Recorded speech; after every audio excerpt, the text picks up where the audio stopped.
there's still a lot of mysteries as to why exactly Ignia does what he does. I mean, we can figure out specifics, obviously, like him wanting to bring back the dragons in the world for it. Well, can't even say that. Is he doing it for his species? Is he doing it for, having more opponents? Is he trying to do it to train Natsu?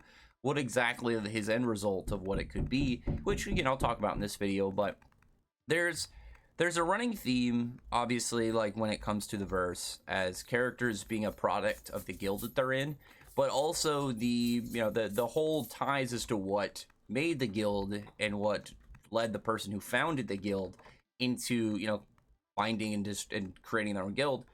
It usually has to do with what leads to the environment of their guild and what exactly they are, what exactly are they presenting as the, hey, this is my guild, bring, these are the people I'm looking for, and then, result in is this is, you get your own collection of whatever specific types of colorful individuals you find.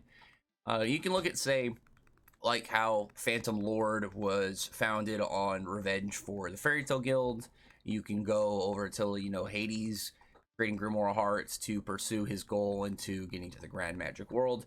There's lots of different reasons throughout each of the guilds and different things that lead up to them. The one, though, that is the most odd to me now, I mean, it's a newer one, obviously, but it's a strange existence, and that is Fire and Flame. And the reason that is because, well, Ignia is a dragon, he's not a human.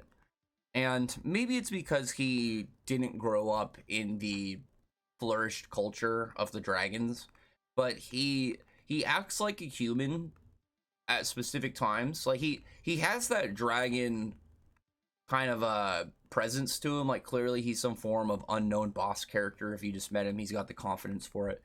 But it's more so the fact that when it comes down to it, at times he acts like a person, like a human. And because of that, like he's formed his own guild. He's got people that seemingly, I would assume, follow him for loyalty. It doesn't look like they do it out of fear, or they're threatened, or they're just promised something.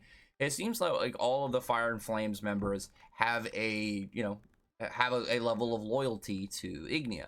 And stuff like when you have like Misfortune saying she's going to go talk to Ignia, I would, unless Ignia just decides to just dust her for some reason and just destroy her, I doubt we would have any like examples that would like further lean into, not even further, I guess, like firstly lean into this idea where he has people join his guild for less than savory reasons. Because again, it seems like everybody in there has a level of mutual respect for Ignia, but also they have their own conviction into becoming dragons. So when you look at stuff like that, it's okay. What is Ignia's end goal? What is his plan? Not just obviously what we know of for, wanting to fight Natsu to the death, like burn down the world, resaturate the world dragons. We know those. And we know that there are degrees like that he should be able to accomplish. Like, I think he's going to get the dragons back in the world. I don't think he's going to fight. Well, he might fight Natsu to the death, and I would assume, again, the villain will lose at the end of the day. But also the fact that I would assume that the world isn't going to burn down. Like, maybe it'll get a little charred, but I doubt it's going to be ashes. But with that, again, it's the question of why did he make the guild? Why does he need a guild specifically? And I think the reason that is I think Ignia has like a level of humanity to him. I think that just makes sense, at least from what we've seen. But also, one thing that, and that's why I brought this panel up, I've been ranting for a minute to get into it, is the fact that Natsu brings up that fact he could eat all their fires. So we know that the requirement for, like, what they were looking for recruiting into Fire and Flames was the fact that they used a fire-based power. And because of that, I would assume that once they become dragons, they are types of fire dragons. Now, that's important because Natsu's eaten many different fires throughout the series.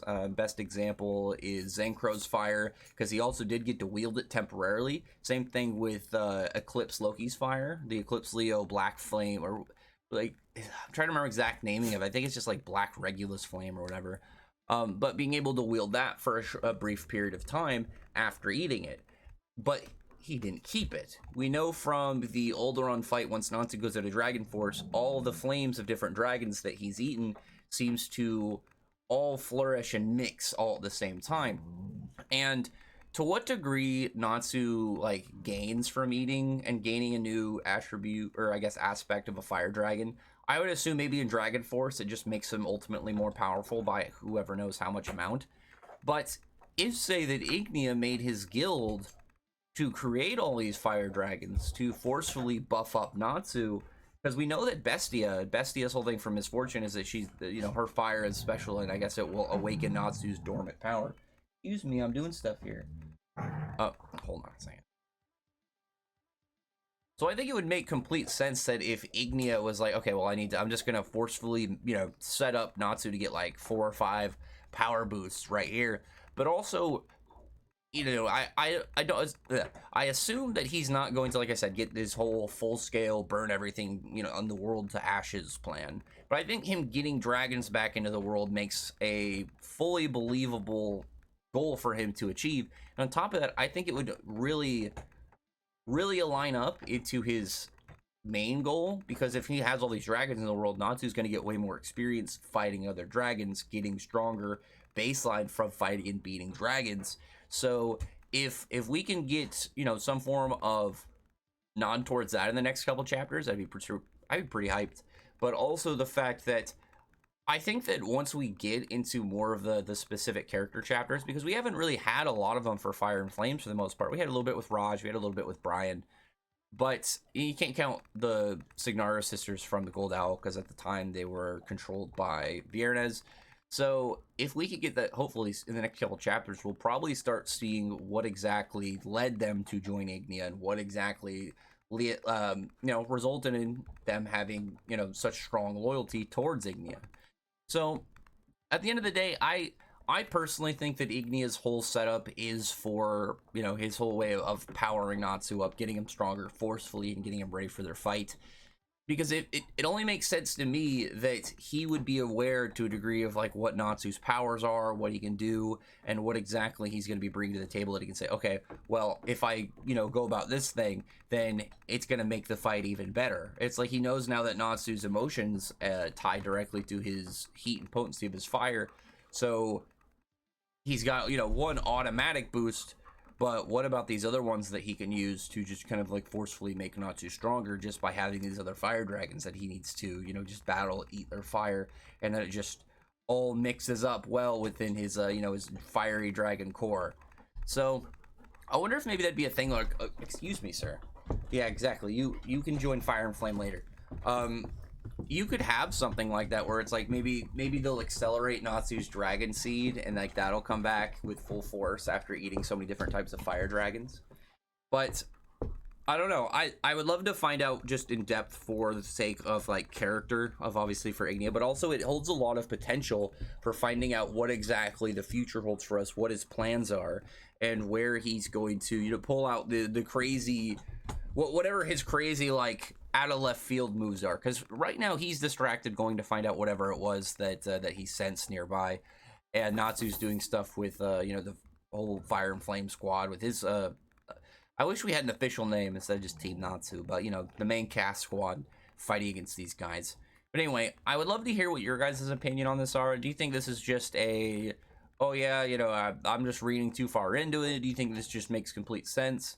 I think that like the whole fact that Natsu had been stated with all these other fire dragons mixed in with his fire once he was using Dragon Force has to have a level of value in the series, and it's not just, oh yeah, it's a nod to all these other people that he's been with, because otherwise it's like, why give him Ignia's flame? Obviously he ate Ignia's flame, but it's like, why are you going to mention it unless there's a specific reason, just to say like, hey, these fires persist, even though that he doesn't keep other fires, dragon fires seem to fully keep up.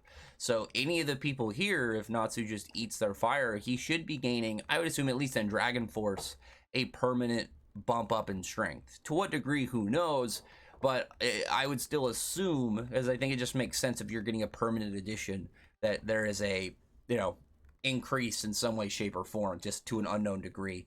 But anyway, other than that, I would love to hear what you guys have to say about this, and I'd love to hear what other people have to say about like the whole, like, what exactly do you think Ignia's plans are with this? Do you think he just formed a guild for fun? Do you think it goes into his villain schemes? Because like, I don't think it was just turning everybody into dragons with the Signara sisters, because then why does he need everybody else? Wed makes sense. Wed is his son. You know, you got Raj, Lekka, and Brian, and it's not like they have a ton of members. I'm hoping we still get a couple more, like 2 more members of Fire and Flames. Fire and Flames and Diablo, so I'd love to get you know, like I said, like 1 or 2 more members each from them before we get like a hard cap on ever getting the potential for members. I think we have a fair chance. I don't need another super character like suddenly there's somebody stronger than Bestia, but I would love to have just like 1 or 2 lower end people within Fire and Flames. Maybe like 1 person below Raj and like 1 person below, like directly below the Signario sisters or Lekka. Just as like an extra little bit of meat onto the cast. But anyway, other than that, I'd love to hear what you guys have to say, like I said, and what your beliefs are on this whole setup are. But anyway, other than that, bye.